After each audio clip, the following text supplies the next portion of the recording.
ஆமா எல்லா பேரும் இருக்கு. என்ன நான் இது போட்டுக்கிறேன், இவன் என்ன பண்ண போறான்?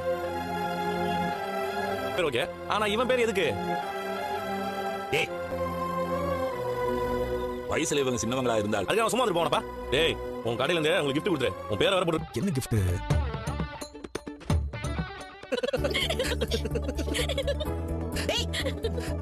எல்லா பேரையும் கார்ல போட்டு எல்லாத்துக்கான மரியாதையை நீங்க கொடுத்துருக்கீங்க. ஒரு கூட்டு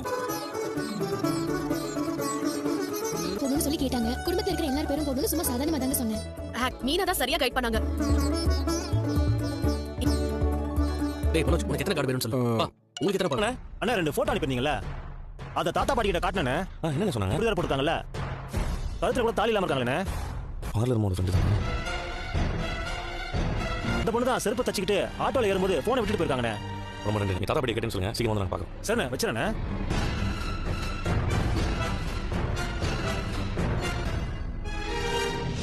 என்னங்க நம்ம தாத்தா பாட்டியோட சொந்தக்கார சேது நான் ஃபோன் அப்படியே நம்பிட்டு. இந்த பார்லர் மோட ஃப்ரெண்ட் தான் ஃபோனை விட்டுட்டு போயிருக்கு. வித்யாவா? ஆமா. நம்பவே முடியலங்க. ரோஹிணி தான் அப்ப வீடியோ வெளிய விட்டதா? அதான் கன்ஃபார்ம் ஆயிடுச்சுல. எல்லாரும் சந்தோஷமா இருக்காங்க, இப்ப பிரச்சனை எதுவும் வேண்டாம். அப்ப அப்படி விட சொல்றியா? அவங்க வித்யா இந்த வீடியோ பார்த்து முதல்ல பார்லர் மோட ஃப்ரெண்ட் தான் என் ஃபோன் இருக்கு.